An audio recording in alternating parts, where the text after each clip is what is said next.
Poumon de la Terre, berceau originel de la vie, la mer donne sans compter son oxygène à la planète, régule son climat et nourrit l'humanité depuis la nuit des temps.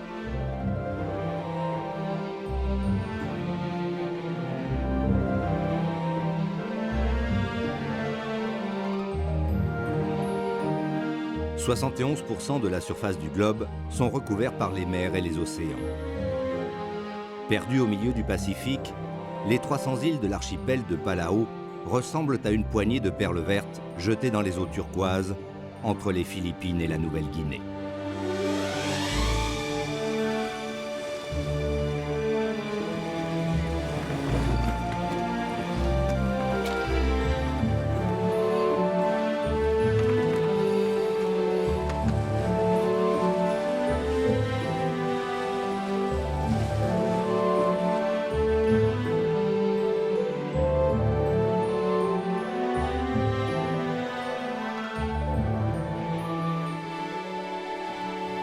Un étrange sentiment de naviguer dans ces eaux-là parce que on a à la fois l'impression évidemment d'être très éloigné de tout, il faut dire que géographiquement on est quand même particulièrement loin, et puis simultanément on a ce sentiment d'être très proche de l'essentiel. Peut-être que parce que si le plus grand des océans qui est le Pacifique avait un cœur, probablement on n'en serait pas très éloigné, et si l'ensemble des océans avait une âme, on peut imaginer que la résidence de cette âme soit quelque part sous les eaux de Palau. Bonsoir. Si nous avions deux objectifs ce soir, je dirais que le premier, c'est peut-être tout simplement de nous rafraîchir le regard au spectacle des océans, et plus particulièrement au spectacle du plus bel univers de l'océan, qui est le monde du corail, pour que jamais justement l'océan ne se banalise à nos yeux. En même temps que de nous rafraîchir le regard, nous rafraîchir également la mémoire vis-à-vis de l'océan qui, au crépuscule du XXe siècle, partout se dégrade, tant peut-être il est victime de son immensité, car on lui accorde des vertus de régénération qu'il n'a pas, ou plutôt qu'il n'a plus. Avec Anne Collet, qui est biologiste et qui dirige le centre de recherche des mammifères marins à La Rochelle, avec John qui nous a prêté ce bateau pour naviguer à Palau, avec Ron qui est lui aussi biologiste, avec Lance qui va diriger nos plongées. Pendant que nous allons naviguer ici, d'autres équipes d'Ushuaïa Nature vont sillonner le Pacifique. La première de ces équipes est au large des Philippines avec Franck Gaudio qui est archéologue sous-marin, et ensemble nous irons explorer l'épave d'une jonque chinoise qui prouvera encore que non seulement l'océan est notre mémoire, mais qu'il est aussi parfois la mémoire involontaire de quelques accidents de l'histoire, notamment lorsqu'il y a un naufrage. Une deuxième équipe sera sur la côte ouest de l'Australie où justement le corail se reproduit, et c'est le début d'une chaîne alimentaire dont les premiers curieusement à en profiter sont les plus grands des poissons des océans, les fameux requins-baleines. Autre équipe avec Éric Charrier, l'homme poisson, cet apnéiste qui nous montre combien il peut être difficile et éprouvant de retrouver nos conditions aquatiques. Enfin, la dernière équipe sera, elle, dans l'archipel des Salomon, qui cette fois-ci n'est plus en Micronésie mais en Mélanésie, où vous verrez que le mode de vie des habitants des Salomon est un mode de vie unique en soi. Notamment, ils construisent des îles en récifs de corail, des îles artificielles, tout simplement pour agrandir leur territoire. Voilà, nous on va jeter l'ancre et donc commencer à aller rendre visite aux meilleurs ambassadeurs de la République du corail, c'est-à-dire tous les petits poissons qui profitent de cet univers.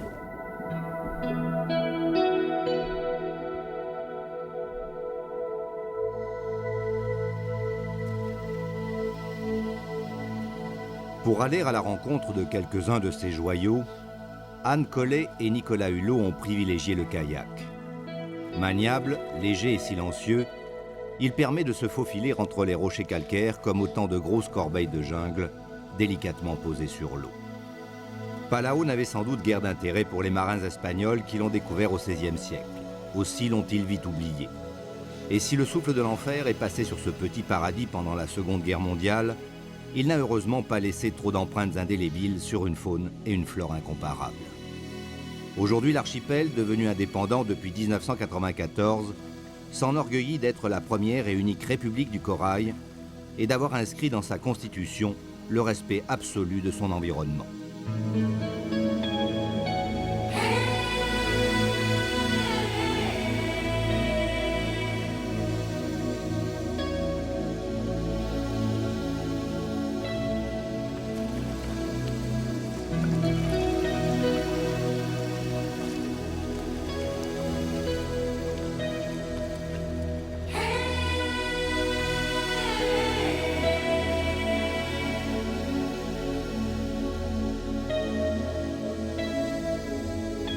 Neptune semble veiller sur la faune sous-marine de Palau. Plusieurs centaines d'espèces de coraux et quelques 3000 variétés de poissons, dont plus d'un tiers est endémique à cette région du Pacifique, y vivent en parfaite harmonie.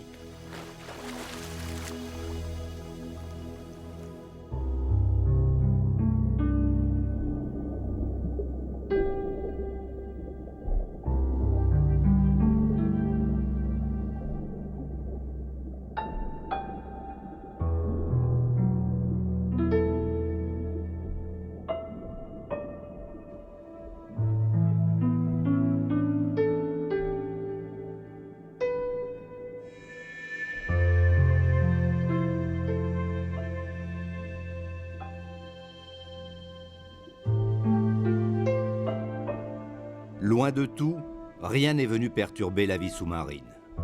Les coraux, les plus grands architectes de la planète, ont trouvé là, dans ces eaux à la transparence exceptionnelle, l'espace idéal pour exprimer leur art. Bâtisseurs infatigables mais susceptibles, ils accueillent en leur sein un cortège princier de poissons multicolores. Depuis la nuit des temps, les coraux déposent du calcaire millimètre par millimètre, fabriquant dans le monde des barrières gigantesques dont la masse s'accroît de quelques 3 milliards de tonnes chaque année.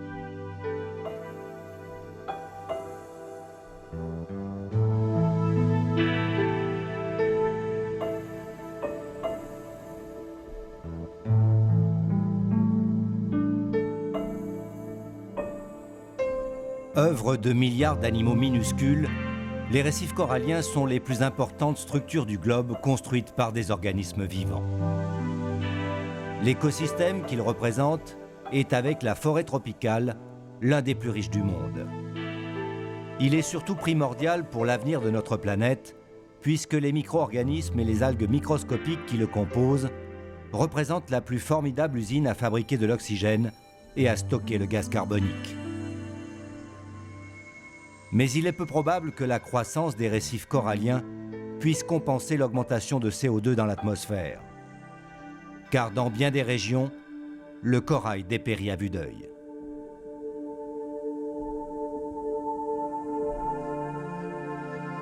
Les coraux adorent les eaux chaudes et limpides aux amplitudes thermiques faibles. Qu'un courant froid vienne les caresser, que la salinité ou la transparence des eaux diminue, et c'est la mort assurée du corail et de la vie exubérante qui l'héberge.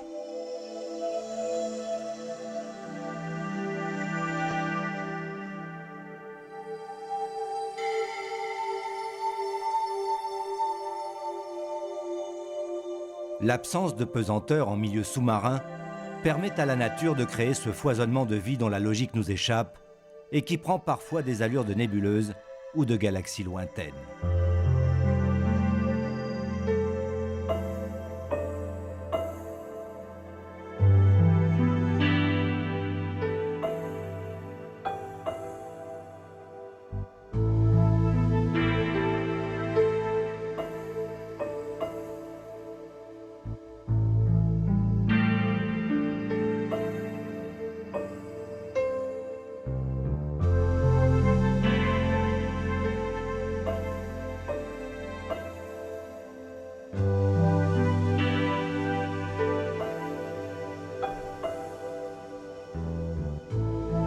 En fait, quand tu regardes bien, on s'aperçoit qu'il y a un mode de vie dans tout l'univers du corail qui est très spécialisé et très développé.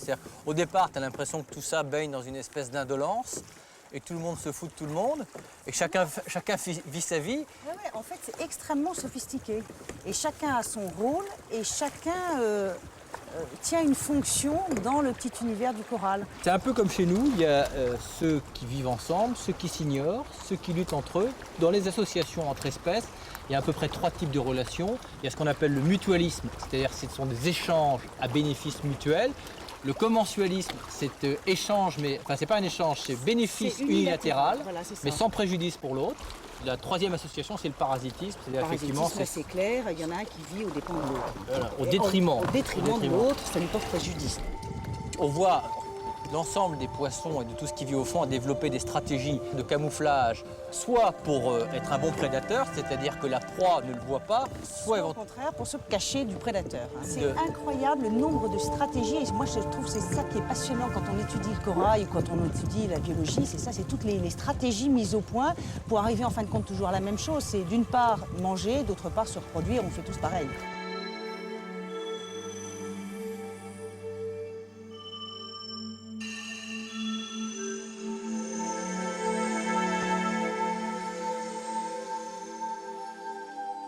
L'incroyable densité d'êtres vivants sur les récifs explique donc qu'une interdépendance se soit installée entre certaines espèces différentes.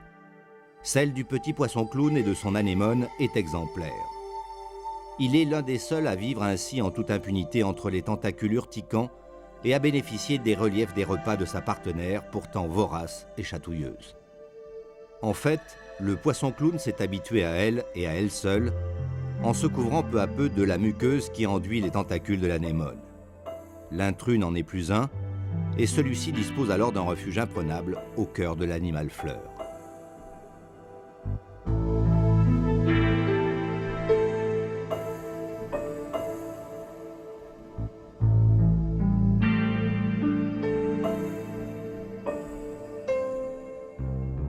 Ce subtil équilibre existant à l'échelle de deux individus vaut pour l'océan tout entier.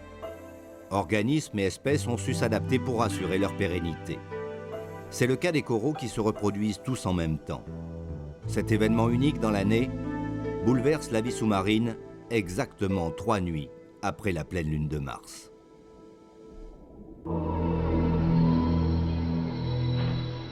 C'est la nuit fatidique au nord-ouest de l'Australie. Une équipe d'Ushuaïa Nature accompagne des scientifiques sur la grande barrière de corail. Ceux-ci délimitent un périmètre riche en madrépores de différentes espèces. Le frai du corail, qui va libérer des milliards d'œufs et de spermatozoïdes, peut se produire à tout instant, dès le coucher du soleil.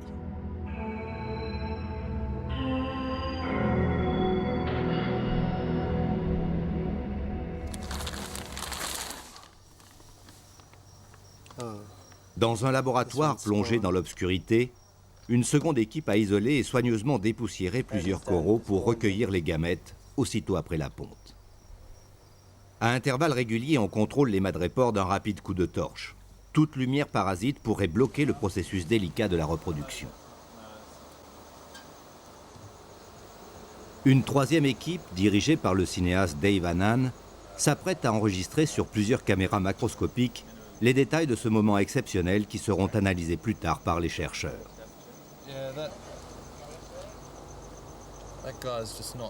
Chacun doit impérativement être prêt à filmer le phénomène. Pas question de manquer la prise, la nature ne donnera pas une nouvelle chance aux caméramens.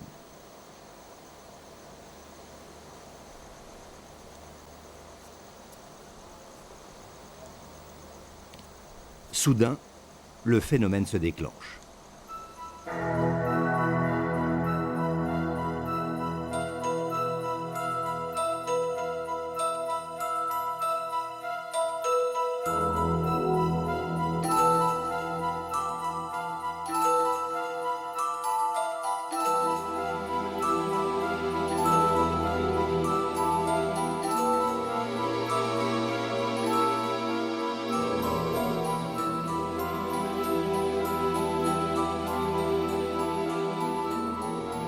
Au même instant, sur le récif, des milliards d'œufs sont expulsés, formant comme une neige qui remonterait en surface. Chaque colonie pond exactement en même temps lorsque l'eau est la plus chaude et l'amplitude de la marée la moins forte. Ce qui garantit une promiscuité maximale des gamètes mâles et femelles.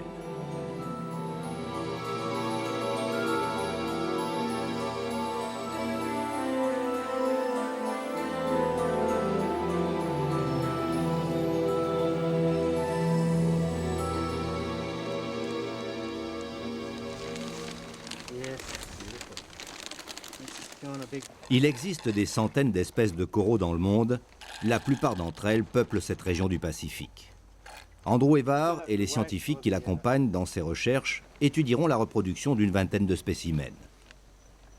Il cherche avant tout à comprendre comment les œufs et les spermatozoïdes d'une même espèce parviennent à se reconnaître dans cet incroyable magma.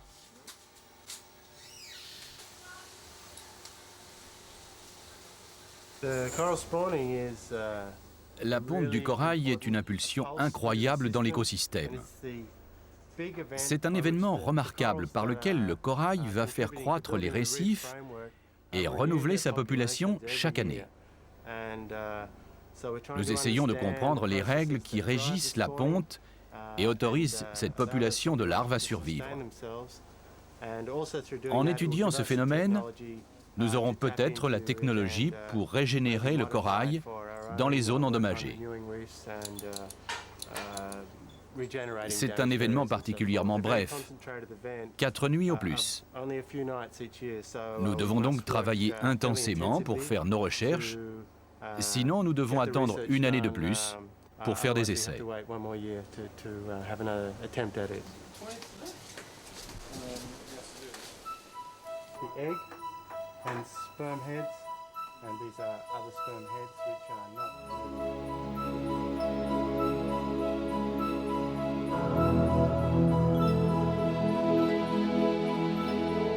Au-dessus du récif, la ponte continue. Dans quelques minutes, tout sera terminé. De l'énorme masse de gamètes flottant en surface naîtront quantité de larves qui iront dans 4 ou 5 jours se déposer sur le fond et créer de nouvelles colonies de coraux. Si les amateurs de zooplancton leur en laissent le temps.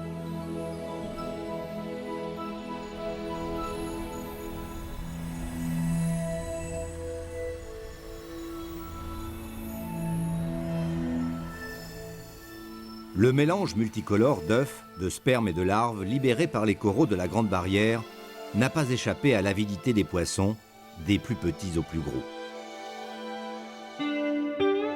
Parmi eux, le requin-baleine, le plus gros poisson du monde.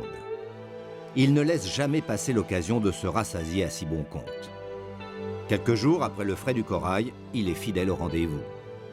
Le géant des mers ratisse large. Il ingurgite parfois une telle quantité de plancton que son estomac gonfle au point de l'empêcher de plonger très profond. Au même moment, un requin tapis-tacheté, prince du camouflage, partage le repas avec un banc de poissons miroirs sur un coin du récif.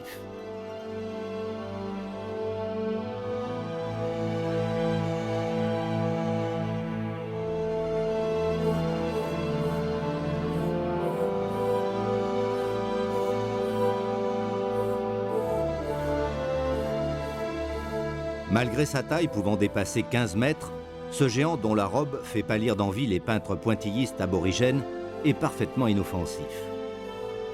Mentionné pour la première fois sur un livre de bord en 1828, le requin-baleine aime se prélasser près de la surface dans les eaux s'étendant entre le 40e parallèle nord et le 50e sud. Bien qu'il soit assez difficile à localiser, sa nonchalance en fait une proie facile pour les pêcheurs du monde entier.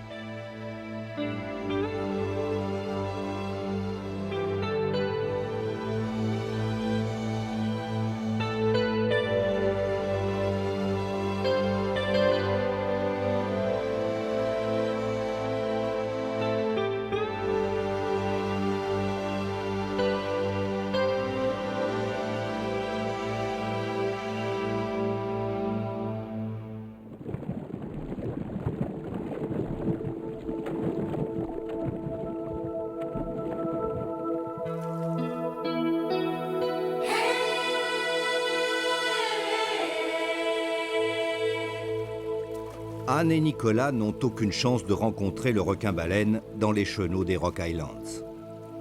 L'eau n'y est pas assez profonde, mais les îlots cachent bien d'autres curiosités. Les rochers calcaires ont subi l'érosion dès leur naissance, et l'océan a déjà envahi le cœur de certaines îles. Sur les roches émergées presque à nu, une végétation luxuriante a tout de même trouvé les substances nécessaires pour se développer.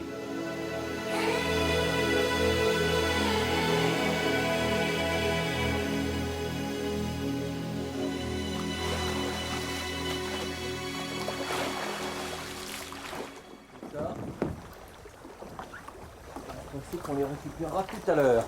doit y avoir à peu près 15 mètres pour accéder au lac à l'intérieur. Là. Ça passe en apnée, mais si jamais, tu vois, il y a des poches d'air. Ouais. Donc si on n'a pas assez de souffle, on reprend notre respiration.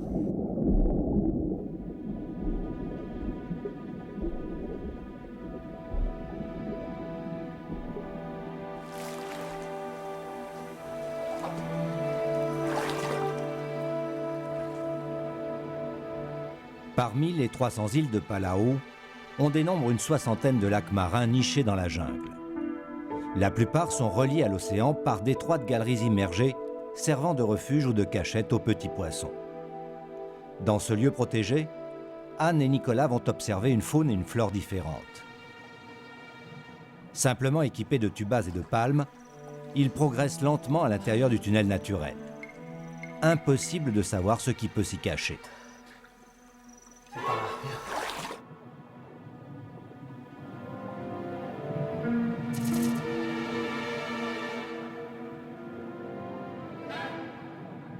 Les requins juvéniles ne sont pas les derniers à venir se mettre à l'abri durant la journée.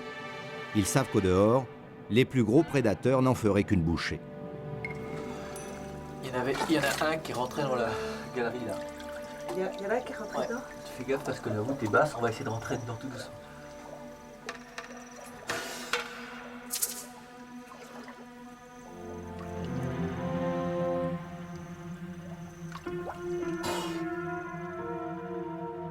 Encore inoffensifs, ces bébés requins corail pourront être potentiellement dangereux lorsqu'ils auront atteint leur maturité. Ils auront alors abandonné depuis longtemps le couvert de ce tunnel pour aller chasser sur les tombants, souvent à plus de 30 mètres de profondeur.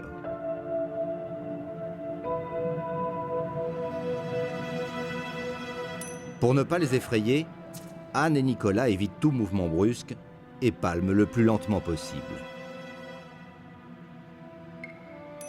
Des poches d'air chauds et humides, mais judicieusement espacées et placées là par la nature, permettent aux deux nageurs de reprendre tranquillement leur respiration.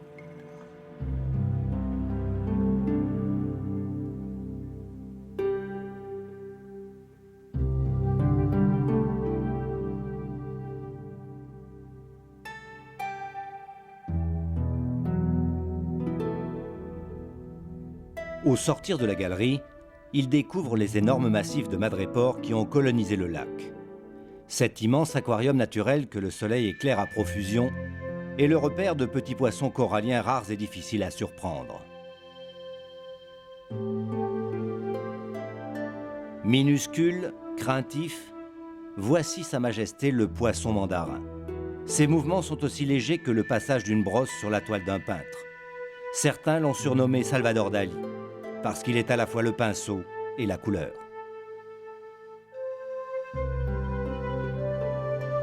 La compétition pour la nourriture et pour l'espace est inévitable.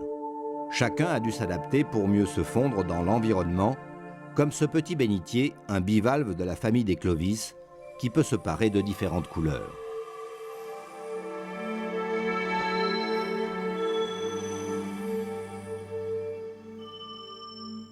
Le corail est totalement vulnérable face à cette étoile de mer couverte de grosses épines venimeuses, répondant au doux nom de coussin de belle-mère.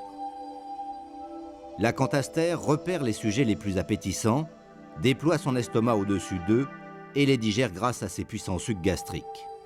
Là où il passe, le corail trépasse. C'est l'attila du récif.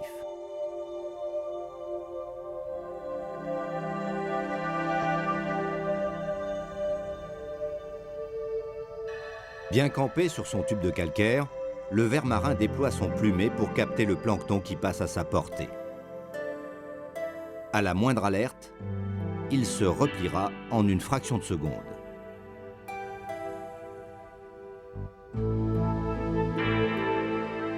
Les petits poissons ont développé les meilleurs déguisements pour se protéger.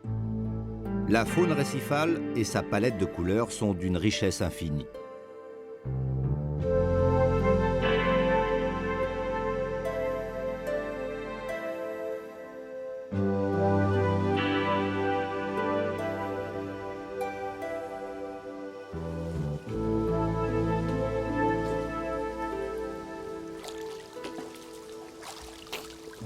C'est assez curieux quand même, ces petits lacs intérieurs. Ça, c'est superbe. Ouais, c'est très particulier à l'archipel. Il ne faut pas oublier qu'au départ, l'archipel, c'était un grand bloc de calcaire, hein, puisque c'est la plaque des Philippines qui s'est soulevée sous la plaque du Pacifique. Et puis c'est l'érosion qui a formé tout ça. Tout Palau est en dégradation, hein. On voit bien. Hein, En fait, Palau disparaît, oui. Ouais.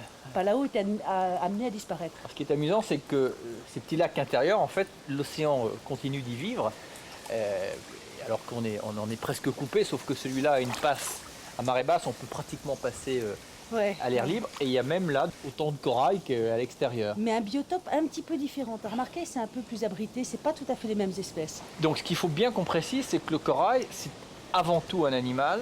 C'est un animal, oui. C'est fait de milliers de petits animaux qu'on appelle des polypes, c'est ça? Les polypes, hein, qui grandissent et qui se multiplient d'abord de façon asexuée, donc ça forme une colonie, et leur squelette est externe. Tu vois, ils filtrent le calcaire, ils arrivent à précipiter le calcaire qu'on trouve dans l'eau, et ça forme ce squelette externe qui forme tous les récifs de la planète. Donc c'est un animal qui vit dans une symbiose très étroite avec le monde végétal à travers une algue qui porte en eux, dont il profite, et qui est un animal qui édifie une structure minérale. C'est le plus grand architecte de la planète. Et ça, c'est assez dingue, parce qu'effectivement, si on tient compte de l'ensemble des coraux des océans du monde entier, des centaines, voire des milliers de kilomètres carrés. Des structures incroyables. Ouais. Mais si ce lac possède une ouverture sur la mer, dans les Rock Islands, 3 d'entre eux sont fermés et représentent de véritables réservoirs préhistoriques.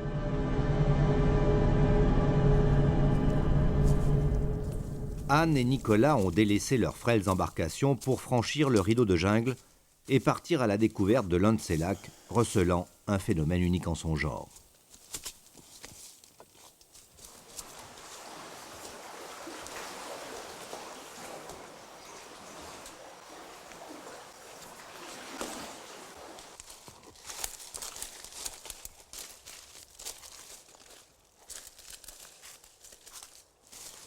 Tiens Nicolas, en voilà un d'arbre poison. Alors, ça, c'est les fameux arbres poison de Palau. Ouais, une espèce endémique. Donc ça, vraiment, il ne faut pas le toucher, ça brûle terriblement. Hein. Et alors, ce qui est curieux, c'est que c'est une espèce endémique qu'on ne trouve que sur cette île. Ça brûle que les mammifères, les oiseaux, les lézards, les insectes apparemment ne sont pas atteints. Et de même quand il pleut, il faut faire attention parce que tu as l'eau qui dégouline sur les feuilles. Et si tu prends des gouttes, ça te brûle les yeux, ça te brûle la peau partout.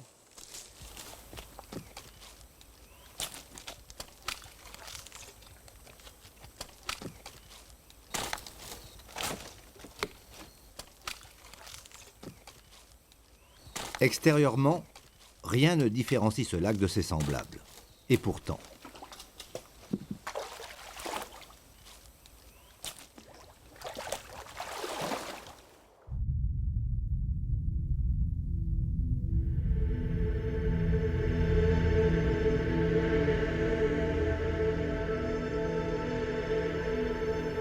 Le plongeur a beau s'y attendre, il ne s'immerge jamais sans une certaine appréhension dans cet incroyable réservoir infesté de méduses.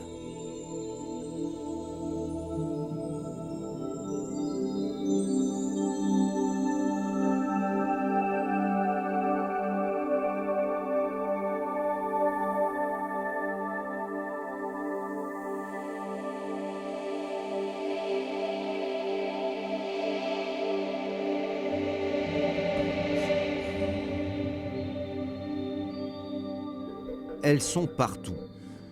Il n'y a pas un mètre cube d'eau du lac qui ne soit colonisé par des dizaines de colenterrés. La couleur presque fluorescente de l'eau, les aiguilles de soleil transperçant la surface, l'incroyable densité de cette soupe aux méduses, tout concourt à rendre cette plongée fantastique.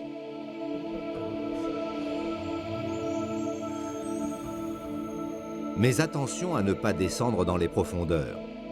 Cet univers onctueux se transforme en un bain d'ammoniac à une dizaine de mètres de la surface, résultat de la décomposition des végétaux, des méduses mortes et de la stagnation des eaux.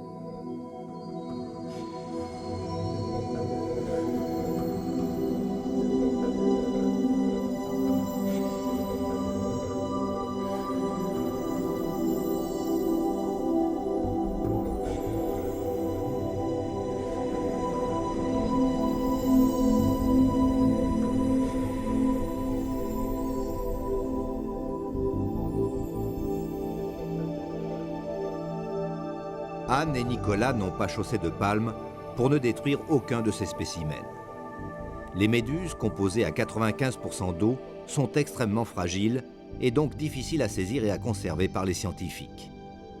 C'est cette forte teneur en eau qui leur assure une faible densité et leur permet de flotter plus aisément.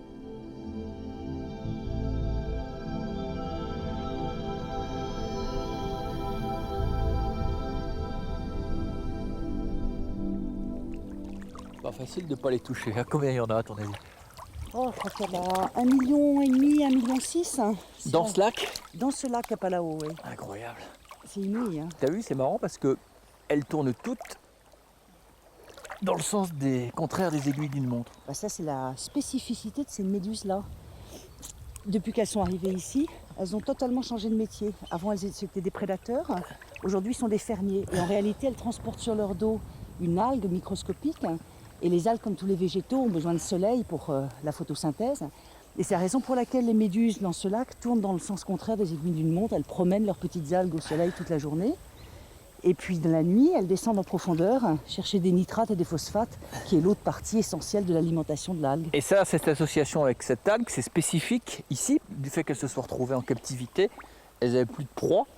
Donc s'il n'y avait pas eu de cette algue, elles n'avaient aucun autre moyen de se nourrir. Absolument, c'est une association qui s'est faite dans ce milieu particulier. Et donc, sans proie, elles ont capturé l'algue, si on peut dire. Mais l'algue aussi, c'est tout son avantage, puisqu'elle est tout le temps promenée au soleil. Donc c'est ce qu'on appelle une symbiose, une association où chaque partie trouve son intérêt. Et c'est aussi pour ça que dans cette spécialisation, elles ont, au fur et à mesure de l'évolution, perdu leur pouvoir urticant. C'est pour ça qu'on n'est pas piqué là. On est absolument simplement pas parce qu'elles n'ont piquées. plus aucune raison de piquer, puisqu'elles doivent se protéger de personne et elles n'ont personne à attaquer. Voilà, c'est ça. Et alors, ce qui est très amusant, c'est de voir qu'à Palau, il y a 3 lacs essentiellement où on trouve un grand nombre de méduses comme ça, qui en réalité sont séparés depuis plusieurs milliers d'années. Et puis dans ces 3 lacs, on a le même phénomène de ces méduses qui ont perdu leur pouvoir urticant, qui promènent leurs petites algues sur leur dos toute la journée, alors qu'elles sont totalement séparées d'un point de vue Et oui, elles ne génétique. communiquent pas entre elles. Non, et non. donc face au même problème, Elles ont trouvé la les même méduses ont stratégie. trouvé les mêmes solutions. C'est marrant. Allez.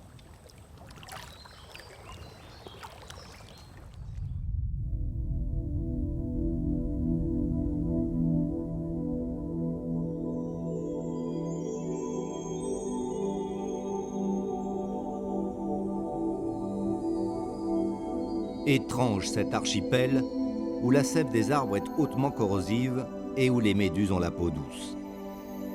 Mais il n'est pas le seul à cultiver les apparences trompeuses. Une équipe d'Ushuaïa Nature s'est rendue aux îles Salomon, situées à quelques centaines de kilomètres de là.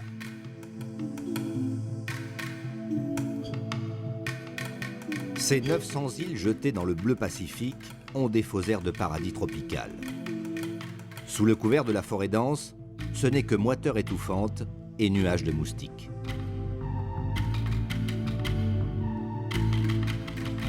Troisième plus grand archipel du Pacifique Sud, il a été découvert en 1568 par l'espagnol Mandana de Nera, parti du Pérou à la recherche des fabuleuses îles du roi Salomon.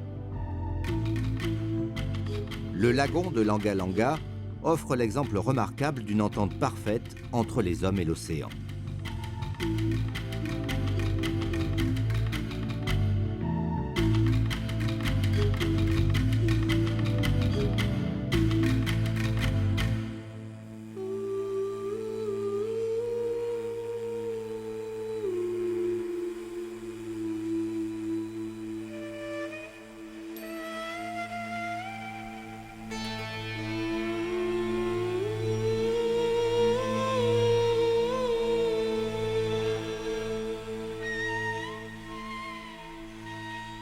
Dès la fin du XVIe siècle, à Malaïta, pour échapper aux tribus guerrières retranchées dans les montagnes et à la malaria particulièrement virulente sur les côtes, les populations du littoral ont bâti des îles artificielles sur les hauts fonds découverts à marée basse. 12 000 personnes vivent aujourd'hui sur ces terres ajoutées.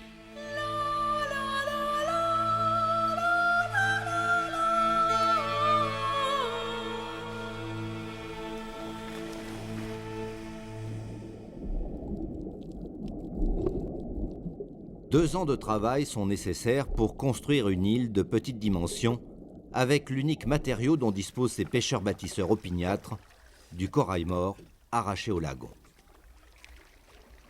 Entassés dans une pirogue, les blocs vont servir à constituer de solides fondations. Les espaces entre les morceaux de calcaire seront ensuite comblés avec du sable et du corail pilé.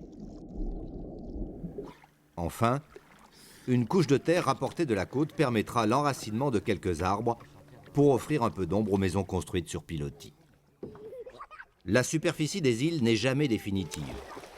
Agrandie au fil des décennies pour héberger les générations successives, certaines d'entre elles dépassent le kilomètre carré. L'eau douce est la grande absente de ces îles artificielles. Heureusement, les pluies sont abondantes. Pour le reste, les communautés s'en remettent à la nature. Fruits et légumes cultivés sur la terre ferme et bien sûr, les produits de la pêche.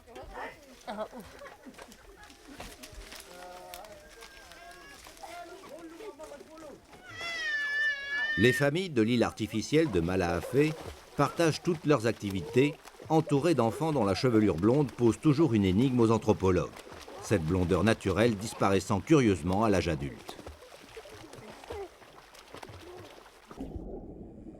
La mer généreuse pourvoit à l'essentiel des besoins en protéines. N'ayant aucun moyen de conserver les poissons, les pêcheurs prélèvent uniquement ce qui leur est nécessaire. Avant les derniers rayons du soleil, un pêcheur vérifie son topé, un piège à poissons posé sur le fond, constitué par un vaste entonnoir de branches de cocotier, fermé par une nasse.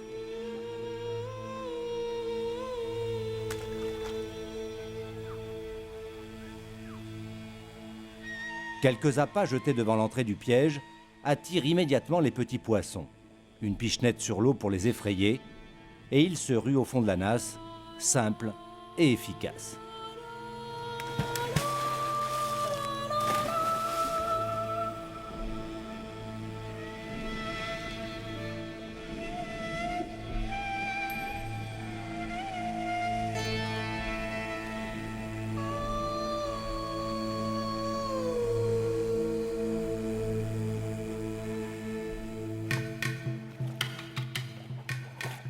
L'annonce de l'arrivée de bancs de bonites dans le lagon met la population en effervescence. Ce poisson à la chair ferme, très apprécié, jette tous les pêcheurs dans leur aikairua, une pirogue profilée maniable et rapide. Là encore, la technique de pêche est rudimentaire, mais elle a fait ses preuves.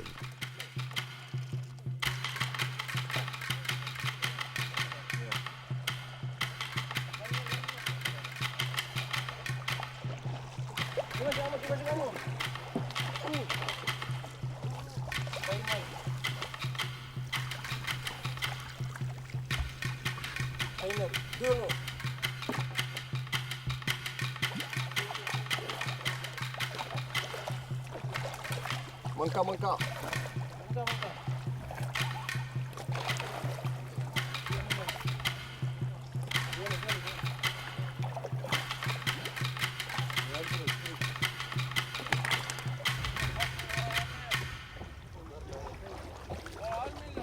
Les bonites étaient bien au rendez-vous. De la soixantaine d'îles artificielles alentour, les pêcheurs affluent pour approvisionner le grand marché d'Aoki. Un lieu d'échanges commerciaux où l'on paye en dollars Salomon et parfois en tafuliae, la monnaie coquillage la plus prisée des monnaies traditionnelles.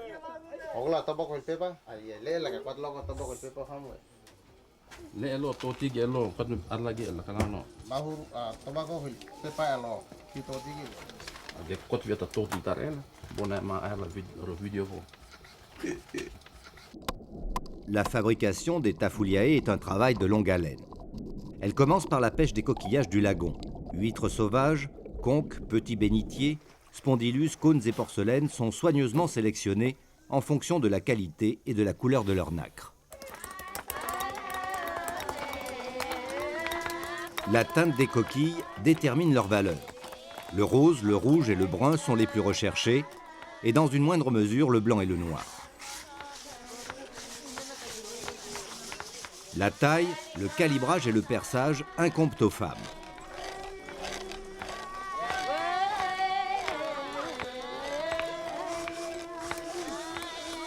Après les avoir chauffés sur une pierre brûlante pour en fixer la couleur, les petits disques sont enfilés sur des cordelettes, avant d'être polies et parfaitement calibrées à l'aide d'un bloc de corail cannelé.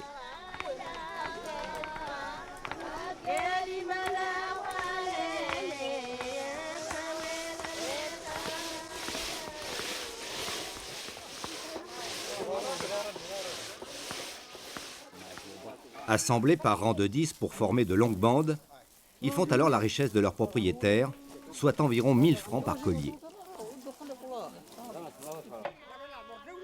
C'est le jour du mariage. Le prétendant et ses proches parents ont embarqué dans leurs plus belles pirogues et revêtu leurs plus beaux atours. La famille du jeune homme du village de Raadé a dû confectionner 10 tafouliae, le prix à payer pour obtenir la main de la future épouse. Nima, Olo, Fiu, Walu, Sikwa, Tanavud. Les fiançailles sont très solennelles. Les parents louent les mérites de leur fils en langue kwarae. Pendant ce temps, la fiancée se prépare à l'abri des regards pour être présentée à sa future belle famille. Walu, Sikwa, Tanavud. Rual Talne Batal Geli. Instant décisif. La jeune fille, une noix de coco dans les mains, symbole de la virginité, avance sur des nattes, entourée de ses demoiselles d'honneur, ses pieds ne devant pas entrer en contact avec le sol. Le mariage peut désormais être célébré.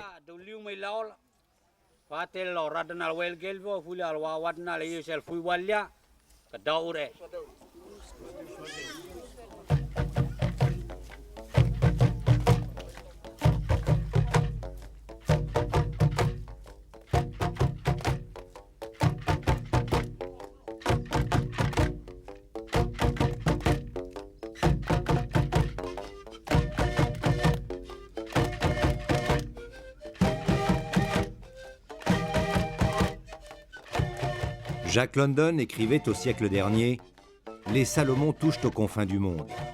Rien n'a vraiment changé. »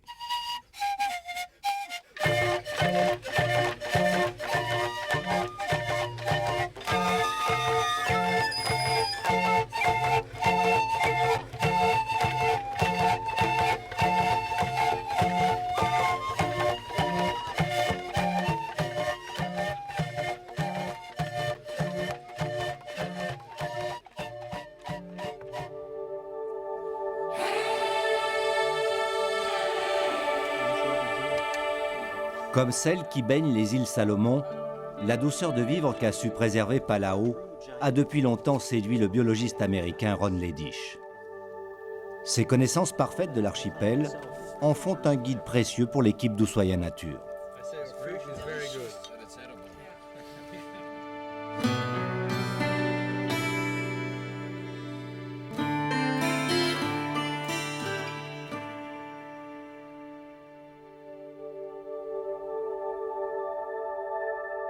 Au petit matin, Nicolas et Ron reprennent les kayaks pour une nouvelle exploration des multiples canaux baignant les Rock Islands.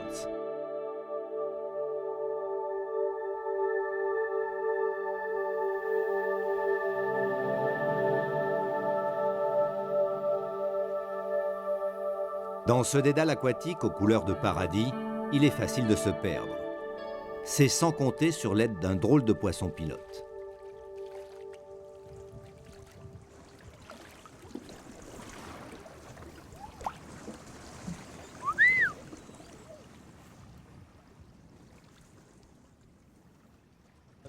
C'est la première fois de ma vie que je vois des chiens qui arrivent de la mer. Aquadogs. It's okay. Oh. Come here, sweet boy. Who is this dog? Qui est ce chien? The dog from Two Dogs. C'est le chien de la plage aux deux chiens. Il vit ici. Come here. Come here. Come here.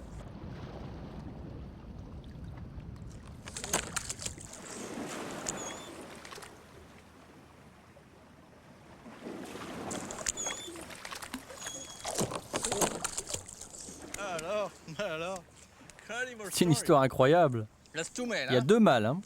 Oui, deux garçons. Tu viens d'où? C'est quoi ta vie ici? Regarde cet animal comme il est bien musclé. C'est incroyable. Il nage toute la journée. Oh, voilà son frère. Raconte-moi l'histoire de ces deux chiens. Quelqu'un a abandonné ces deux chiens sur la plage il y a plus de 5 ans. Et depuis, ils ont appris à pêcher et à chasser tout seuls. C'est un spectacle étonnant que de voir ces deux chiens attraper des poissons dans l'eau. Ils plongent? Ils essaient de pêcher en eau peu profonde, entre 50 cm et 1 mètre de profondeur. Ils gardent la tête au-dessus de l'eau et regardent en bas. Et tout à coup, ils plongent et attrapent un poisson. Et alors?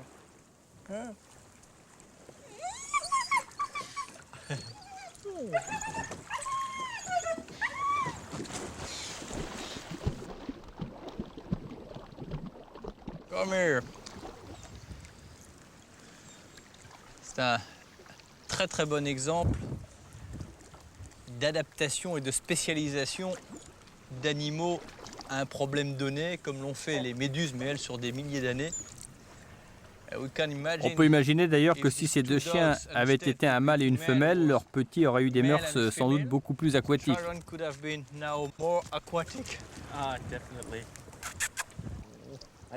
Et au bout de quelques générations, ils auraient sans doute eu des pattes palmées.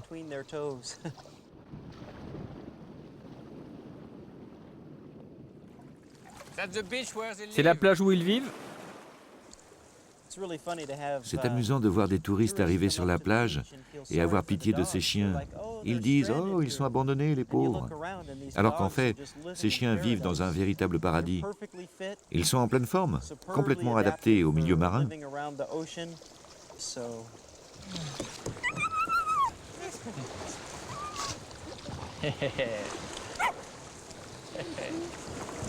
Et alors? All right. Hey, guys. Et alors?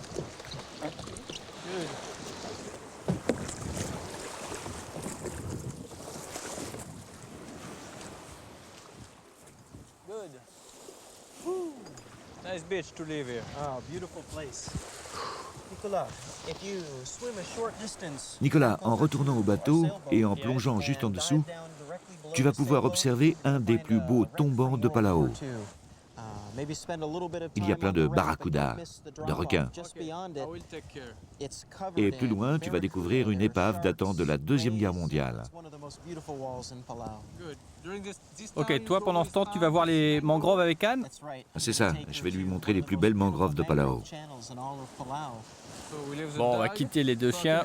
Je les aurais bien ramenés avec moi, mais enfin je pense qu'ils sont quand même beaucoup plus heureux ici. Ils ont une maison magnifique ici.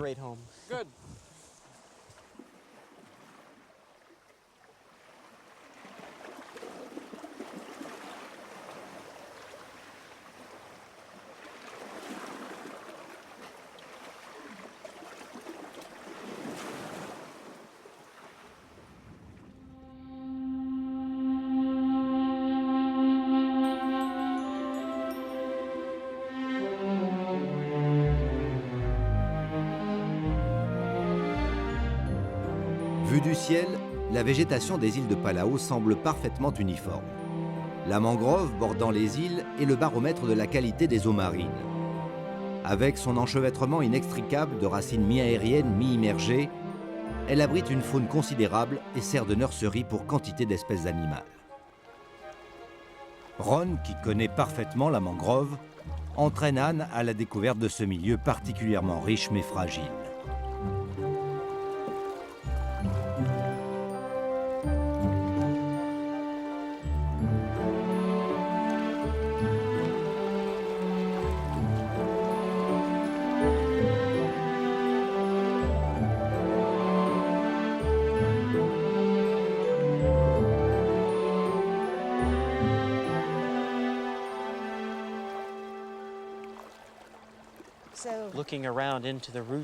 Si tu regardes bien les racines des mangroves, tu comprends l'extraordinaire abondance de vie qu'il y a sur un récif en pleine mer. Cet endroit sert de nurserie pour les gros poissons de haute mer. C'est très étonnant de voir les nouvelles racines qui poussent. C'est fantastique. Elles vont remplacer les vieilles racines pourrissantes sous l'effet de l'action corrosive de l'eau de mer.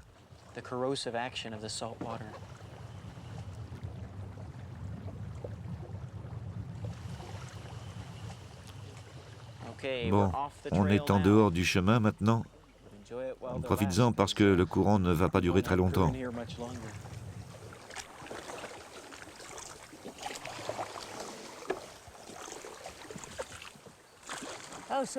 Alors, la voilà l'espèce endémique. Voilà celui que je voulais te montrer. Il porte le nom de sika ou sagoutier, mais en fait ce n'est pas un vrai palmier. Oui, c'est pas un arbre, en fait c'est une fougère. Oui, c'est vrai. L'origine de cette plante est plus ancienne encore que les dinosaures. Elles ont 400 millions d'années. 400 millions d'années, incroyable. En fait, c'est un fossile vivant.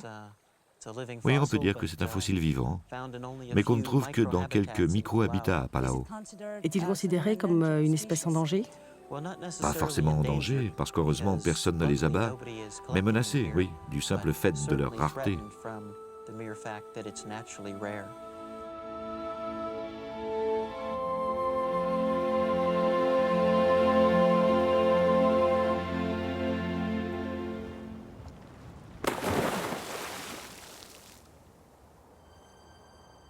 Nicolas part visiter le tombant, le versant de la barrière de corail exposé au grand large, là où se rencontrent petites espèces du récif et grands poissons vivant en haute mer. Pour leurrer leurs prédateurs, ces dorades tropicales ont opté pour un camouflage collectif. Elles s'agglutinent en un banc donnant l'illusion de loin d'un gros poisson en maraude. Et le subterfuge est efficace, en principe.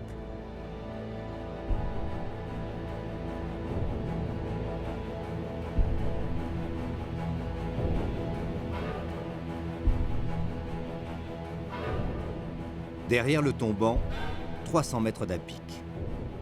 Là commence le royaume des grands de l'océan et de leur maître incontesté, le requin.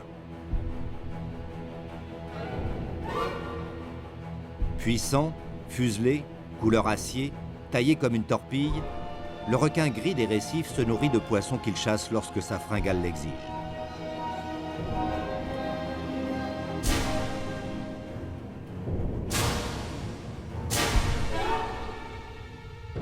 Nicolas, dos au tombant, va profiter du spectacle de ces poissons toujours impressionnants.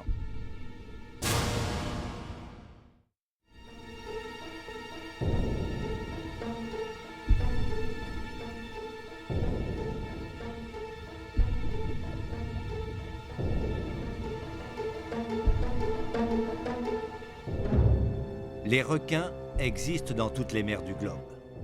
Ce grand prédateur n'a pas évolué depuis 400 millions d'années, preuve de sa perfection et de sa parfaite adaptation à son milieu.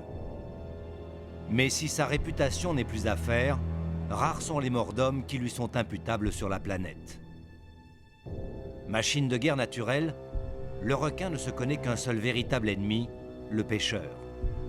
Des centaines de milliers de ses congénères sont tués chaque année dans le monde, simplement pour leurs ailerons qui finiront en soupe dans une assiette. Triste destin pour ce roi des profondeurs.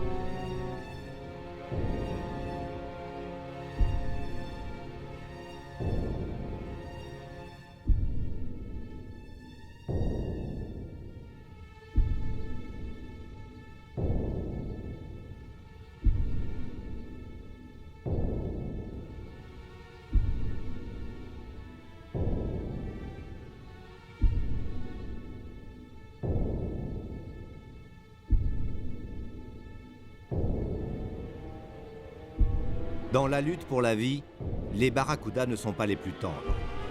Brillants comme des lames au soleil, carnivores à la voracité légendaire, ils sont après les squales les poissons les mieux armés de la barrière de corail.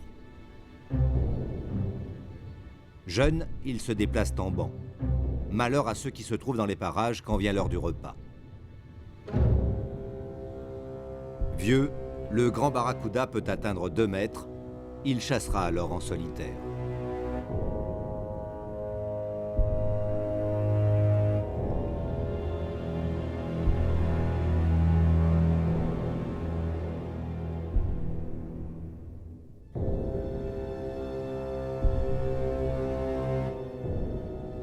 À Palau, la nature semble définitivement préservée grâce à la volonté de son gouvernement, conscient du patrimoine écologique unique que représentent ces îles.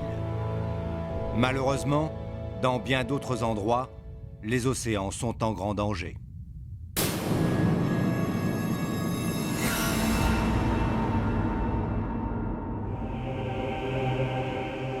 Principal moteur du cycle du carbone, composant essentiel de la vie, l'océan a des problèmes. Simplement parce que l'homme a préjugé de son immense pouvoir régénérateur.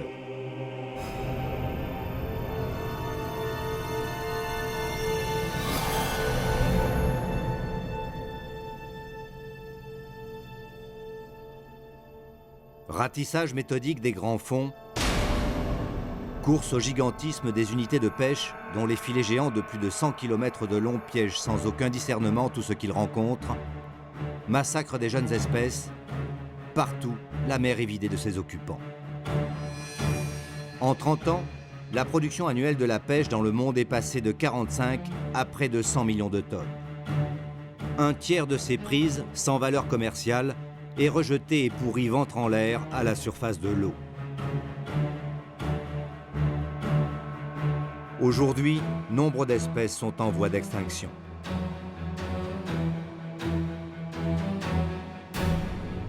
Non content de subir une pêche outrancière, l'océan doit ingurgiter chaque jour d'énormes quantités de substances toxiques produites par l'humanité. Si impressionnantes et dévastatrices qu'elles soient localement, les marées noires paraissent presque négligeables au vu des 3 à 4 millions de tonnes d'hydrocarbures données à digérer chaque année aux océans. Des tonnes de déchets radioactifs sont sur le point de contaminer l'écosystème des mers arctiques. Pire que tout est la pollution en quantité phénoménale drainée par tous les fleuves de la planète en direction des océans. Eaux usées jusqu'à la moelle, déchets ménagers, agricoles et industriels, métaux lourds, phosphates, nitrates, cyanure, tout est évacué directement dans la mer qui lentement étouffe et s'asphyxie. Rien d'étonnant si l'océan a mal à ses eaux, et sa mauvaise santé met en danger la survie à terme de l'humanité. Alors, les risques sont grands si l'on n'est pas capable d'inverser très rapidement la tendance, de n'avoir un jour que ce genre de vagues à offrir à surfer à nos enfants.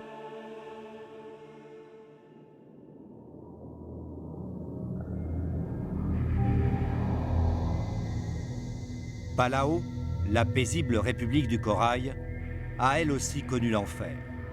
Nicolas va le constater en plongeant dans le lagon qui recèle de nombreuses épaves de la guerre du Pacifique. C'est quelques silhouettes concrétionnées qui joncent le fond de cette région du Pacifique, qui viennent témoigner que dans des endroits aussi paradisiaques, malheureusement, là aussi, les hommes se sont affrontés dans des conditions épouvantables, car la Micronésie a été aussi le théâtre le plus spectaculaire et le plus sanglant de la guerre du Pacifique. Japonais et Américains se sont affrontés ici.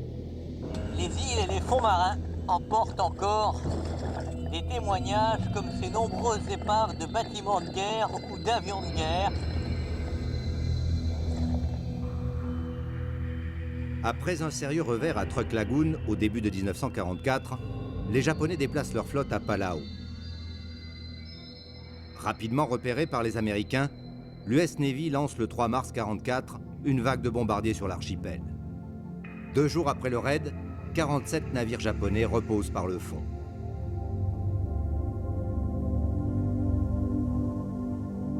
Celui-ci était un transporteur armé de 110 mètres de long. Les grenades anti-sous-marins sont encore intactes dans les soutes éventrées.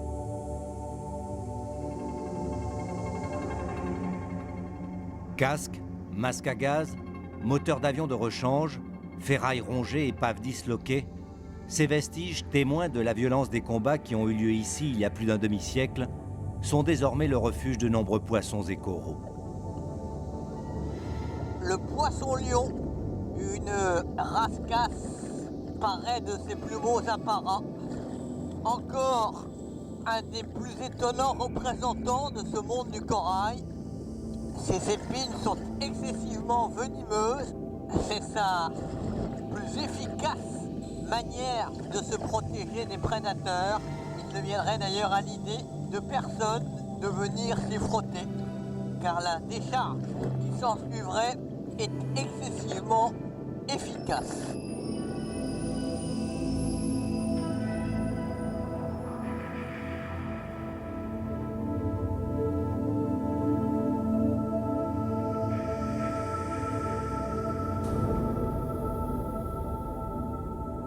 Depuis que les hommes ont appris à aller sur l'eau, la mer a régulièrement prélevé son tribut sur les navigateurs.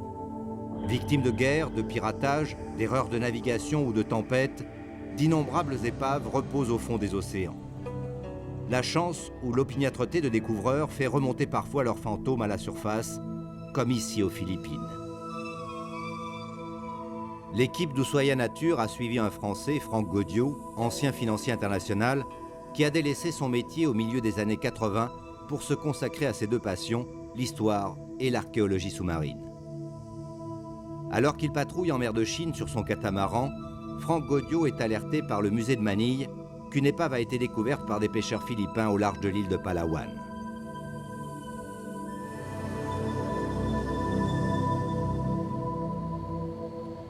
Il lui faudra 10 jours pour faire venir une barge sur les lieux, réunir une trentaine de personnes et le matériel nécessaire à une fouille approfondie de l'épave.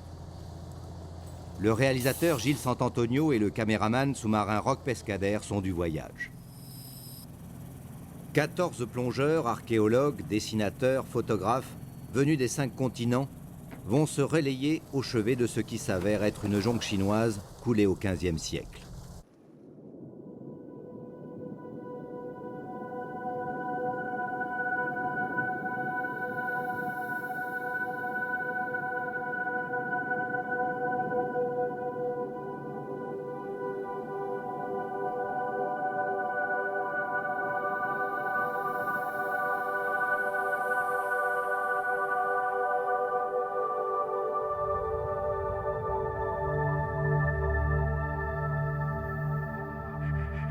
L'épave repose par 50 mètres de fond.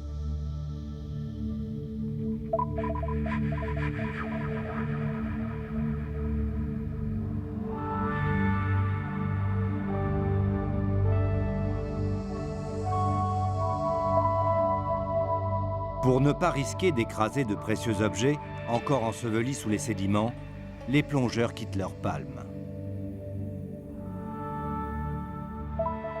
Sur le sable, la jonque disloquée laisse apparaître une partie de sa cargaison, un véritable trésor.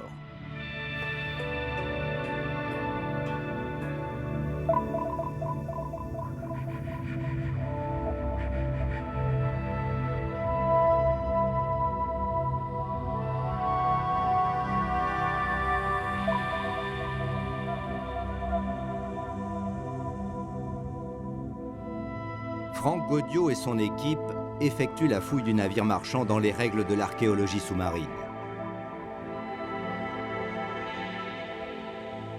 Le site est quadrillé pour un relevé millimétrique. Chaque objet est photographié à sa place avant d'être répertorié et numéroté. Il est ensuite emballé puis placé dans un casier qui sera remonté un peu plus tard. Le travail à cette profondeur est très éprouvant. Les plongeurs ne peuvent rester au fond qu'une trentaine de minutes, 2 fois par jour. Mais la moisson quotidienne est impressionnante.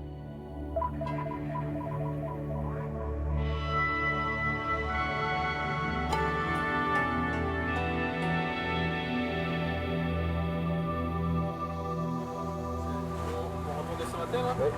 J'ai un beau petit truc là. Ah ouais. 19E. 19E, 30 cm de sable. Tous les débris, si petits soient-ils, trouvés dans le périmètre du bateau naufragé, sont remontés sur la barge. Les spécialistes du musée de Manille tenteront plus tard de reconstituer les puzzles.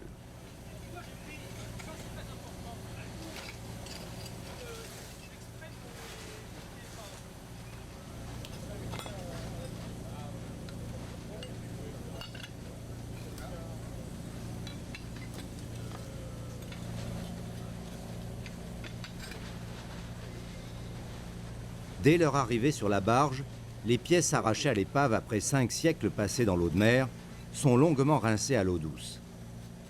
Tout ce que l'on voit sur le pont, là, ça représente quel pourcentage de la cargaison? Bon, c'est difficile à dire, mais enfin 10% à peu près. 10%. On évacue au fur et à mesure sur Manille, on met en caisse, on met en carton. Et puis pour ne pas être encombré, on est obligé d'emmener ça à Manille. On convoie ça par des gens du musée national jusqu'à Manille. Je peux te montrer si tu veux. Regarde, tu n'as pas les bols, tu n'as pas tous les jarres qu'on a trouvés. Regarde, ça c'est les perles, c'est intéressant. Le gong en bronze. Il a bien résisté. Pourtant, il était en surface. Oui, il est énorme. C'est des petits canons? Les petits canons, les perles de Siam. Puis, voilà, je vais te montrer mon plat favori. Ça, c'est une pièce. C'est ce qu'on appelle le plat, les plats vers 1500. Il y en a très peu connus au monde, peut-être une dizaine, une quinzaine. C'est des pièces énormes. Hein. C'est un des plus beaux plats qui existent de cette époque. Ça, c'est magnifique. Ah, oui. C'est des céladons de Hong Kong, de Chine. Très belle chose.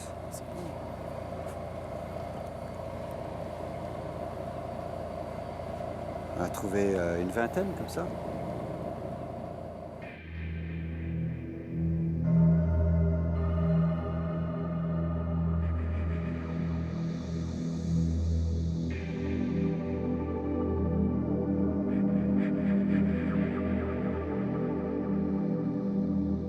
Le travail de fourmi des plongeurs se poursuit.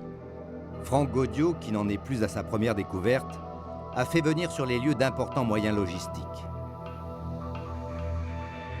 En surface, il a fallu installer l'infrastructure indispensable à la vie de toute l'équipe, mais aussi tout le matériel nécessaire au travail sous-marin.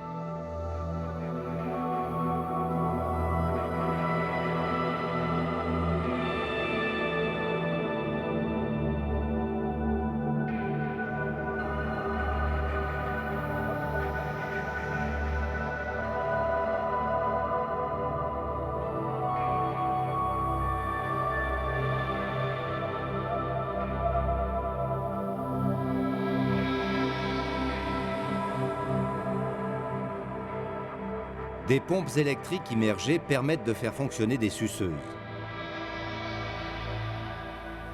Pour dégager les porcelaines et autres objets délicats de leurs gangs de sable accumulés par les courants, le meilleur moyen est d'aspirer lentement les sédiments.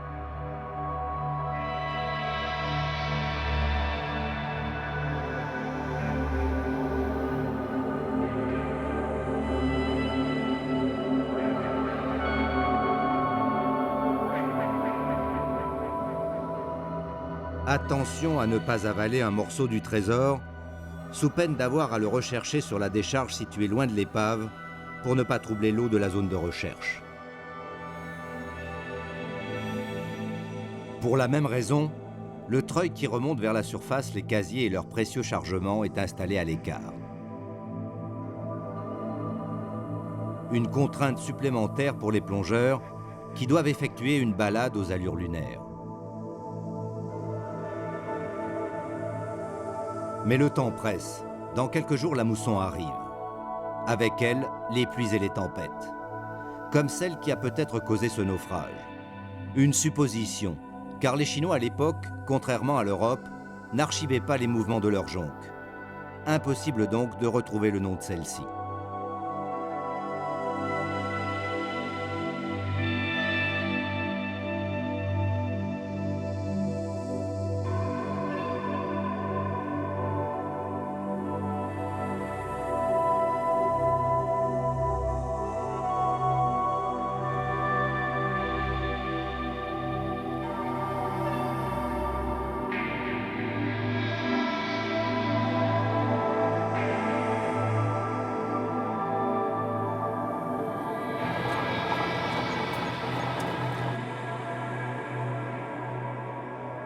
Pour remonter du passé 8000 pièces d'une incroyable beauté, témoin de l'incontestable savoir-faire des artisans chinois de l'époque, ce sera pour Franck Gaudiot et son équipe un long voyage de 2 mois au sein de la planète mer.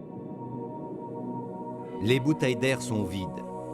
Palier de décompression oblige, les plongeurs flottent comme des cosmonautes dans l'espace, reliés à la surface par un cordon ombilical qui leur apporte l'oxygène.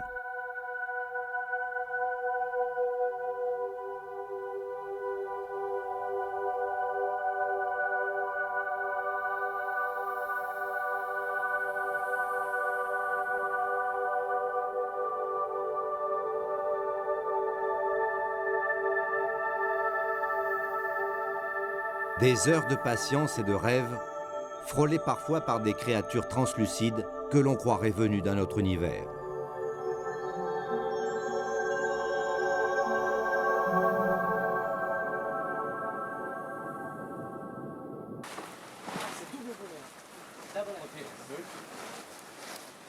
L'étude des milliers d'objets retrouvés a permis de dater le navire et d'estimer sa route. La jonque a quitté la Chine, chargée de porcelaine fine, de gongs, de lingots de fer, de perles, destinée au riche sultanat du sud des Philippines. Elle a longé les côtes du Siam et de l'Annam, où elle a dû embarquer de l'ivoire et d'autres porcelaines. Pourquoi se trouvait-elle aussi loin de sa route supposée? Mystère.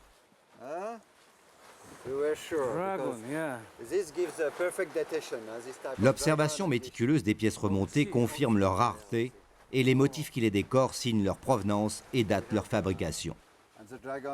Dynastie Ming, règne de l'empereur Hongzhi, la cargaison de la jonque est une machine à remonter le temps, une fenêtre ouverte sur le célèbre et tout-puissant empire du milieu.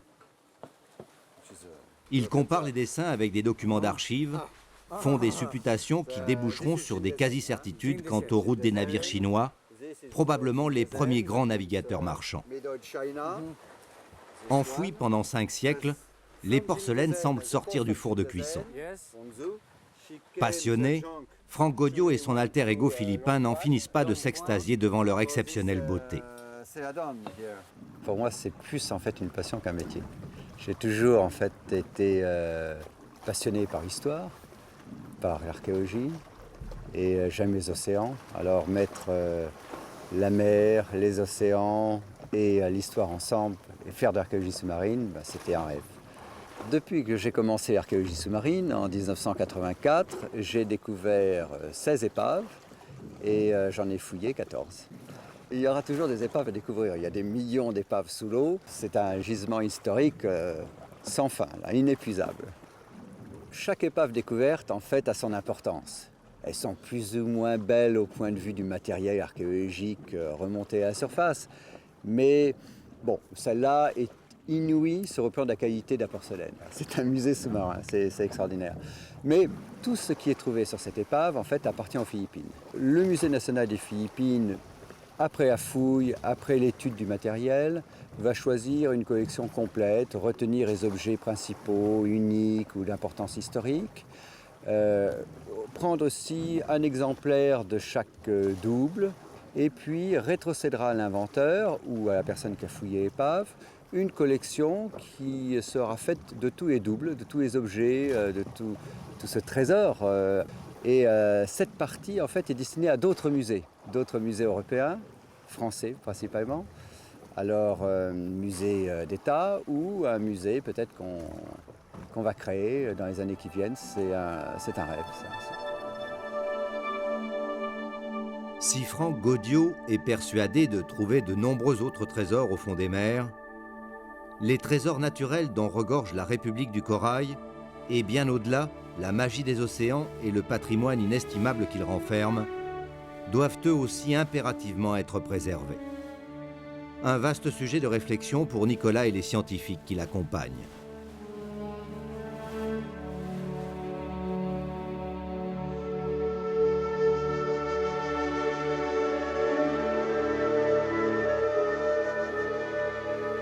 C'est assez étonnant parce que quand on a fait toutes les plongées qu'on vient de faire, on se rend compte que en fait, le corail c'est quand même très élaboré, qu'il y a une succession comme ça de mécanismes interactifs, donc c'est quand même sophistiqué. Et en même temps, on sent une vraie vulnérabilité. Mais c'est ça qui est important de comprendre. Un récif de corail, c'est un petit peu comme une ville au milieu d'un désert. Tu vois, l'océan, il n'y a pas grand-chose en fait ce qui se passe. Et sur ce récif de corail, brusquement, on trouve 700 espèces de coraux, c'est extraordinaire. 1500 au moins espèces de poissons, peut-être plus. Toute la vie qui se concentre. Voilà, toute la vie se concentre et chacun a une fonction, chacun a un métier. Mais comme on l'a vu, tous ces animaux en fait sont interactifs entre eux. Et comme s'ils sont tous super bien adaptés dans leur rôle, en même temps, ils ont perdu leur adaptabilité. En fait, ils sont en général incapables d'évoluer si jamais il y a une altération du milieu ou un changement dans le milieu. C'est un peu une bonne modélisation à une échelle moindre de ce qui se passe à l'échelle de l'océan, c'est-à-dire que l'océan est une immense chaîne et quand on altère un maillon de cette chaîne, par voie de conséquence, c'est l'autre extrémité qui peut être touchée et souvent, à l'autre extrémité, ce qu'on trouve, c'est l'humanité. C'est exactement ça. Et ce qui est embêtant, c'est qu'encore une fois, d'un point de vue scientifique, on en est vraiment au b.a.-ba de nos études et on ne comprend pas encore toutes ces imbrications qu'il y a entre ces différents animaux.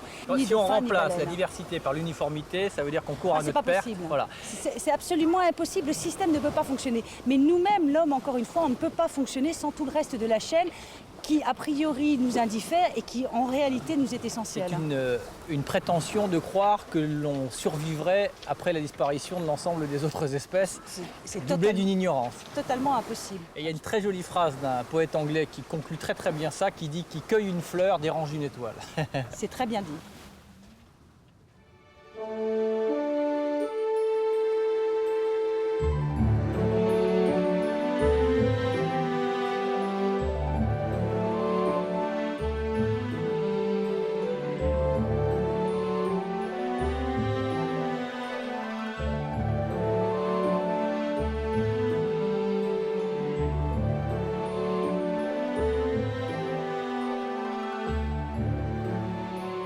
Nicolas, équipé de bouteilles, plonge dans une passe à une quinzaine de mètres de profondeur pour aller à la rencontre du diable des mers.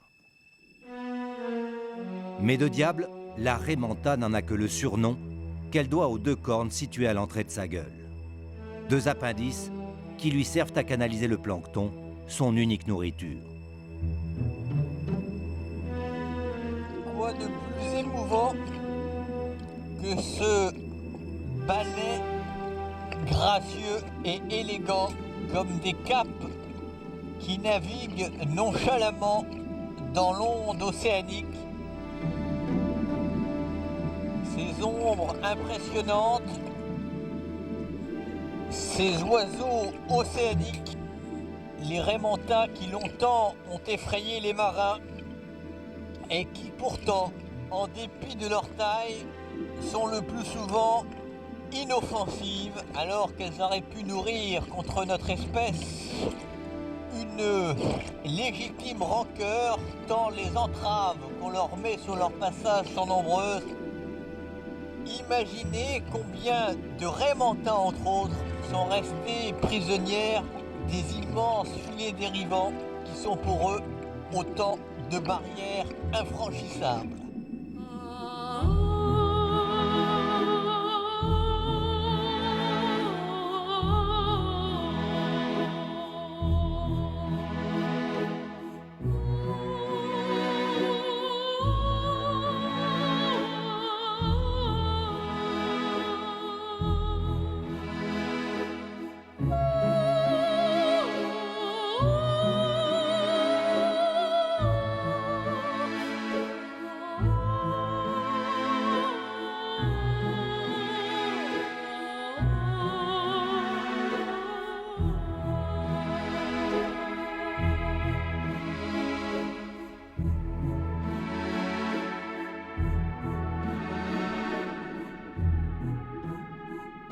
Les raies mantas appartiennent au même ordre que les requins. Elles sont une famille distincte, plus récente, car si les requins sont apparus il y a 400 millions d'années, les raies, qui sont une évolution des requins, cartilagineuses comme les requins, mais plus aplaties au fil de l'évolution, elles ne sont apparues qu'il y a 200 millions d'années. Elles font partie de ces rencontres souvent souhaitées, souvent rêvées, rarement réalisées dans la vision de ces ailes qui ondulent dans l'océan est un des plus beaux spectacles auxquels il soit donné d'assister.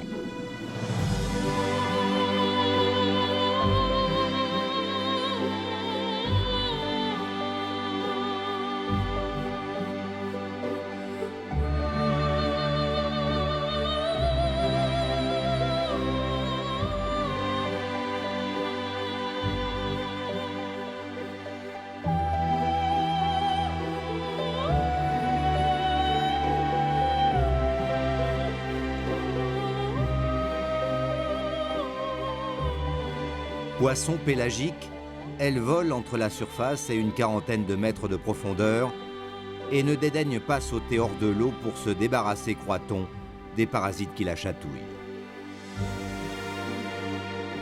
Pouvant peser 2 tonnes et mesurer 7 mètres d'envergure, l'arrêt manta est inoffensive, curieuse, joueuse parfois, majestueuse toujours. L'homme, dit-on, est venu de l'océan, mais il a tout oublié.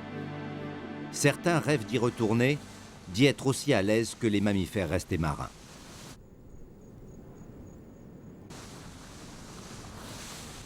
C'est le cas du Français Éric Charrier, pour qui plonger en apnée est devenu un besoin, une philosophie.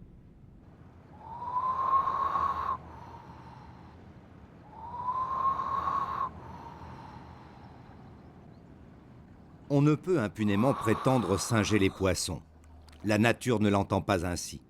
Alors Éric Charrier la force, la provoque.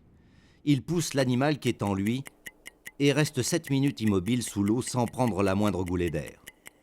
Exactement le temps que va durer le portrait de cet apnéiste, considéré comme un phénomène par le corps médical.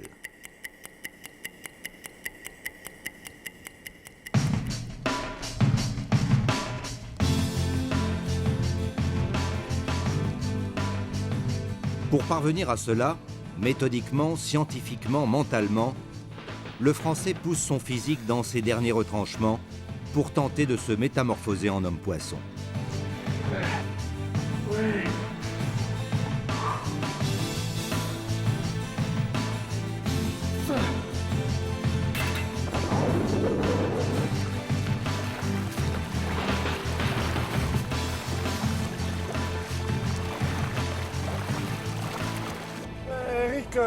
Il a commencé à pêcher avec nous. Puis un jour, on était sur des fonds de 20-25 mètres. Et les filets sont restés accrochés. C'était des filets neufs. Alors pour éviter de les déchirer, il a dit je vais descendre. Il a mis son masque, il est descendu et il a décroché les filets. Mais il est resté un bon moment sous l'eau et il m'a filé la trouille. Puis un jour, à la visite médicale des gens de mer, le docteur a trouvé qu'il n'était pas normal, quoi. Qu'il avait une capacité d'apnée. Et puis c'est parti de là. Hein. C'est un poisson, hein. C'est un poisson.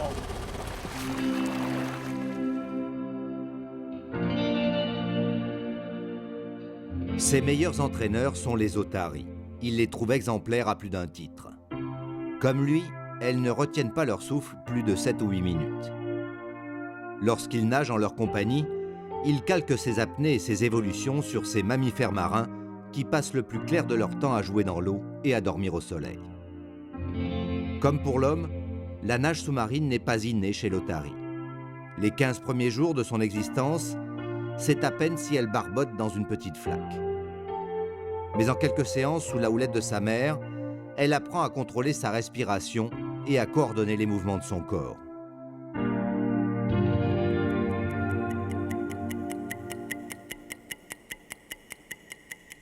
Éric est un personnage à la volonté de faire et aux possibilités hors normes. 8 litres de capacité pulmonaire, un cœur battant à 34 pulsations minutes lorsqu'il se relaxe et à 18 en apnée profonde. Des aptitudes incontestables, mais l'entraînement physique de l'homme-poisson est draconien. Il parcourt quotidiennement 100 km à vélo, effectue 6 km de nage en mer, 4 heures de musculation, 100 mètres sous l'eau et 2 longues séances d'apnée au fond d'une piscine. Voilà, c'est bien, maintenant tu stabilises à ce niveau. Eric effectue une épreuve d'effort dans l'altitude, dans un caisson hypobar, à une altitude simulée de 4000 mètres. On s'aperçoit que pour les mammifères marins, les plongeurs en apnée ou les pilotes de voltige, le problème posé est le même. Il y a une diminution de l'apport en oxygène au cerveau et le système cardiovasculaire s'adapte. Les performances de l'apnéiste français intéressent au plus haut point la médecine aéronautique. Car Eric a développé naturellement la possibilité de canaliser l'afflux sanguin vers les organes vitaux, le cœur et le cerveau, mais aussi une grande résistance à la pression et aux fortes variations de température.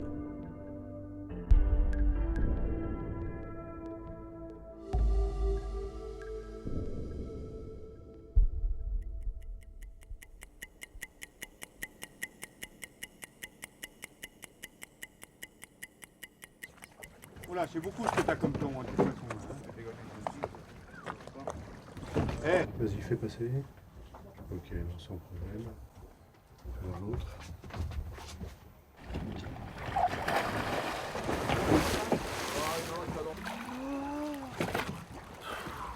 À force d'entraînement physique et de conditionnement mental, Éric Charrier maîtrise de mieux en mieux les réactions physiologiques de son corps. Il perfectionne ses connaissances du milieu aquatique pour éliminer le stress de la noirceur des profondeurs et oublier le froid et la pression qu'elle engendre.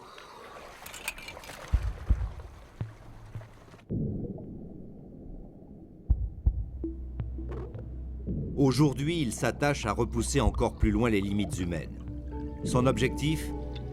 Atteindre moins 121 mètres, entraîné par une gueuse, puis remonter à la force musculaire. L'équivalent de 40 étages sous le niveau de la mer.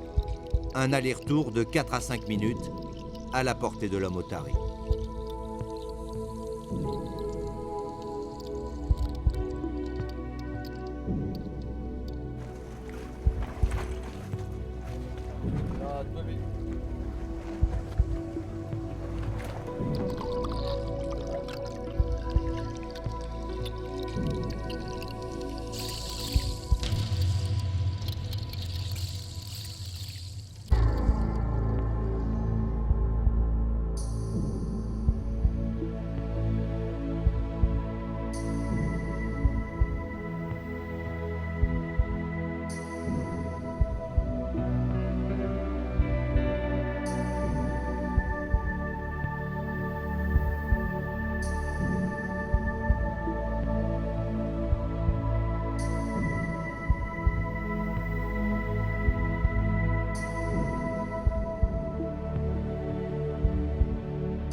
Pendant que des hommes s'évertuent à redevenir poissons, d'autres déciment des espèces entières sous de fallacieux prétextes.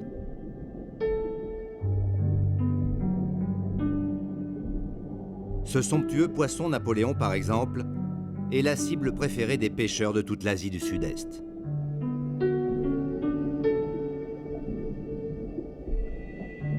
Si le rythme de ses captures perdure, cet animal, emblématique de la protection des récifs, n'a aucune chance de battre le record d'existence de l'un des habitants les plus anciens de l'océan, le nautile. Une des dernières, mais plus exceptionnelles, rencontres avec un des plus illustres représentants de l'océan, le nautile. Grand habitué des profondeurs, est un carnivore au système de propulsion particulièrement développé, notamment dans cette carapace cloisonnée. Il y a un système très évolué de système d'échange gazeux qui, comme dans les sous-marins, par un procédé de ballast que l'on vide ou que l'on remplit, lui permet de s'équilibrer et de monter verticalement. Ce nautile, c'est comme le sélacanthe aux Comores, un fossile vivant. C'est l'un des derniers représentants d'un groupe animal aujourd'hui totalement disparu qui vivait il y a de cela 350 millions d'années. Il est aussi évolué dans le groupe animal des mollusques, ce céphalopode, que l'homme est évolué dans le groupe des vertébrés.